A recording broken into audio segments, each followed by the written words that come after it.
Assalomu alaykum, yaxshimisizlar aziz do'stlar? Xudo xolasa bize inşallah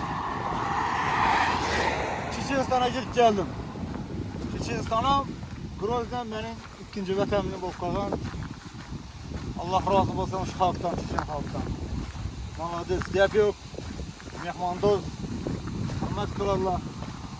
Bu manzaraları göstirsizlar, chiroyli manzaralar, havo ko'varshi, o'tkangiz nafas olib, qoladigan. Ustiga to'lib qoladi. Hammasi zo'r, Xudoga shukr.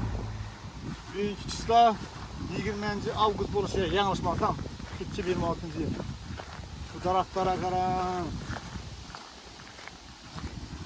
Süper.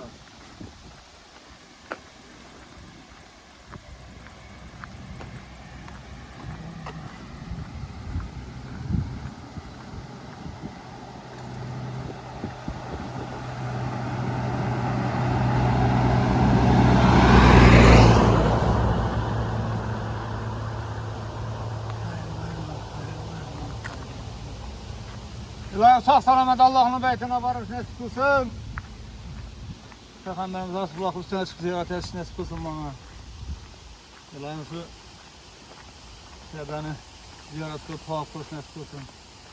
Silerim nasip kılsın. İlahi şöylere varmak sağ salamet. Allah'a bir hesap şükür. Özümden bilmem batırma şimdi tez batırganımı. Ama Allah'ın nasibinden bir odası.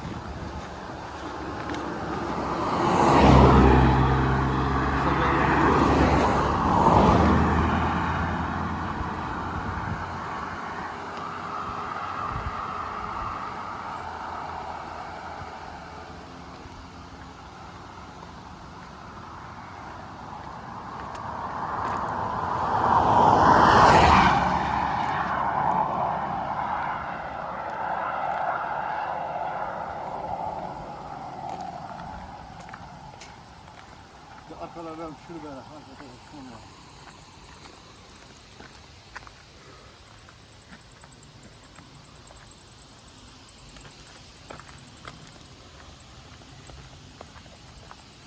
Arkadaşlar dostlar,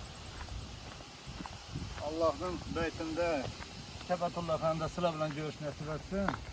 Kolumuzdan gelince kıskaça şu video rolikleri koyup para arama. Kendi dağlarımız sağ olsun. Hemen Allah emanet sıra Allah uçak yaşıyor.